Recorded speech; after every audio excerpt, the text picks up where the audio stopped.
Hiditra amin'ny tontolo politika kosa ary isika manana solotena eo anivon'ilay antsoina hoe Haut Conseil pour la défense de la démocratie et de l'état de droit ny antenimieran-doholona ny fivoriana manaraka izay atrehan'izy ireo no ahafahana mamaritra izany raha ny fanazavana nentin'Andriamatoa Rakotomanana Honoré.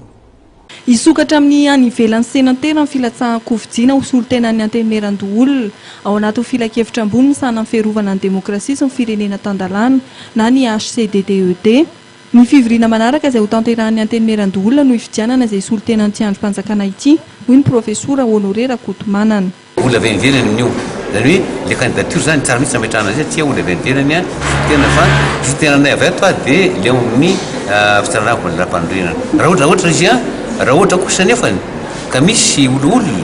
ka lasaka hiditra teo any izy dia tsy azo profesina dia asan'ny olona sy diany dia izay mifidy izy na ohatra hoany izy na mijanona olona zany.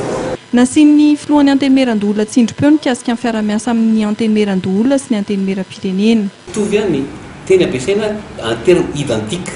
zay zany ny ram-pandrenana zany en terme identique zany mahatonga ilay fivezivezena mahatonga ilay naveta raha ohatra ka sendra hoe hafa ny hevitry ny antenimieram-pirenena raha avy eo hafa ny hevitry ny antenimieran-doholona dia avy eo hafa ndraiky ny antenimieram-pirenena dia avy eo ndray hafa ndraiky ny antenimieran-doholona dia rehefa avy eo dia afaka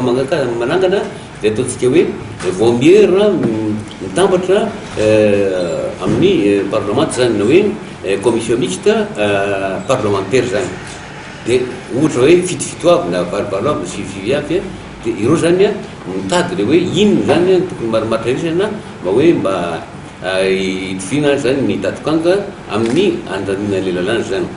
Anatanteraka fanadiovana ampiasa ao amin'ny antenimieran-doholona hoy ny filohan'ny antenimieran-doholona nandritra ny fionana tamin'ny mpanao gazety androany tany amin'ny lapananosikely. Anisan'ny tetika asa ho tanterahana amin'ny fametrahana amin'ny birao ny antenimieran-doholona eny anivon'ny faritany. Antenimieran-doholona modely no ho tanjona napetraky ny birao maritra ty Andrimpanjakana ity.